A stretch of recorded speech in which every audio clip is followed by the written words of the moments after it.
आईने जो किस्सो। हिकिड़ो पठाण पंहिंजे माइटनि ॾांहुं ॻोठ वञी रहियो हो। हू मुख़्तलिफ़ ज़मीननि मां हलंदो रहियो। ओचिते हिकु ज़मीन में थाबिड़जी पियो त संदसि खेसि मां नसवार जे दॿली जंहिंजे ढक मथां आइनो लॻल हो सा किरी पई, जंहिंजे खेसि ख़बर न पई। दॿली किरण शर्त ॿिन्ही हिसनि में विरहाई वई, हिकु ढक वारो हिसो ऐं ॿियो नसवार वारो हिसो। ओचितो इतां हिकु हारी जो अची गुज़र थियो। उन हारी खे उहो आइनो वारो हिसो मिली वियो। उन हारी हिन खां अॻु में कॾहिं बि आइनो न ॾिठो हो, सो हैरत मां जाचण लॻो, ख़ुदाया ही छा माजरा आहे। नेठि सोचंदे सोचंदे उन्हीअ नतीजे ते पहुतो त इहा तस्वीर संदसि मरहूम वालिद साहिब जी आहे, जेको साणसि मिलण लाइ आयो आहे। ही हिकदमि आइने खे चुमण लॻो ऐं चवण लॻो, बाबा ॾिस, आउं अॻे खां काफ़ी ख़ुशहाल थी वियो आहियां। ही ज़मीन ॾिस, आउं खेड़ींदड़ आहियां ऐं तूं त सिर्फ़ हिकु झूपड़ी अॾे वियो हुएं। मूं उन जे भर में ॿी झूपड़ी बि अॾी आहे। ख़ैर, हू उन आइने खे घर ॾांहुं खणी वियो।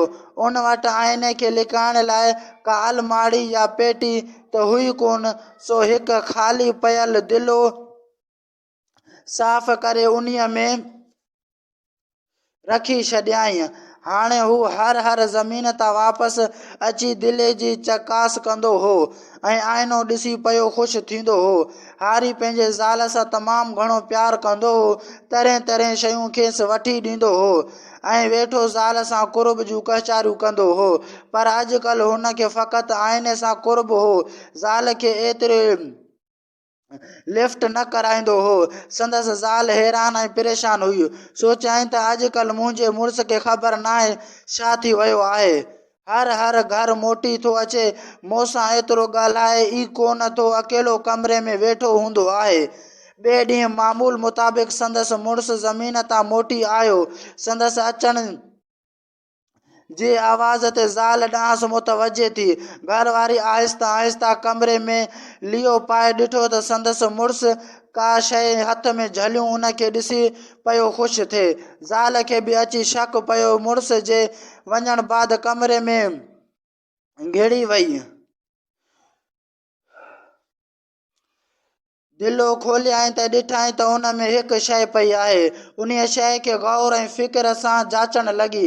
छा थी ॾिसे त जवान जो उन में संदसि हम शिकिल हिकु औरत खेसि घूरे रही आहे। हिन सम्झो त शायदि मुंहिंजो मुड़ुस ॿी शादी कई आहे ऐं इहा मुंहिंजी पहाज जी तस्वीर आहे। सो दिल ई दिल में मुड़ुस खे वेठी गारियूं ॾिनई। शाम जो जीअं ई मुड़ुस घर में दाख़िल थियो त मथसि चढ़ी वई। मुड़ुस बि आइनो खणी अची ॾेखारियुसि त हीअ ॾिस, हीअ त बाबा जी तस्वीर आहे।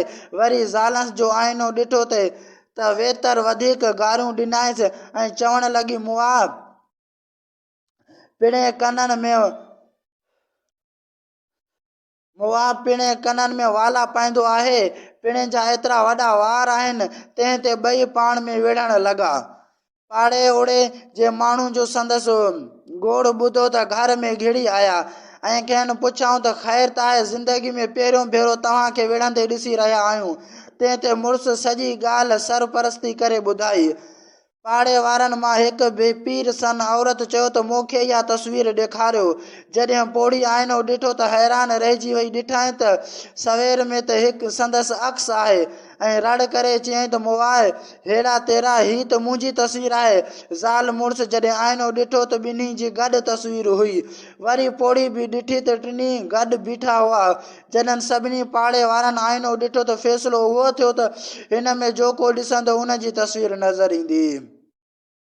उन ॻाल्हि ते ॿई ज़ाल मुड़ुस ॾाढा शर्मिंदा थिया ऐं पाड़े वारनि खां माफ़ी वरिताऊं ऐं आइने खे उछले छॾियाऊं।